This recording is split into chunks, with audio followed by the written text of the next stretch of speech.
Hello mga ni, magluto na po tag panihapon. So akong lutoon karon kay utan binisaya.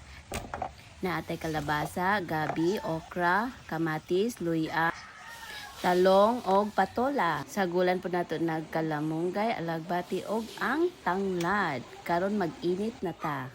Human na nigugas na ng lamas.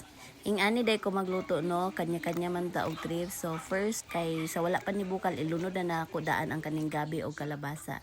And then sa first niyang bukal ay na din ang tanglad, kamatis og talong. Kadyo ta kaayon nato ni siya pabukalon, then ato na day ilunod ang okra kay dali ra kay siya malata. And then isunod na nato ang patula para muhumot atong gulay. Butanin na to kalagbati and kalamunggay. Well, nagbutaw na ko sa kalamunggay, ako na siyang i-off ang stove kay aron dili malata ang gulay kay for me di ko ganaglata-lata kayo ang gulay. Overcook di ko ganahan kay isaw-saw man ako siya sa suka or ginamos, lami kay ni siya na ginamos.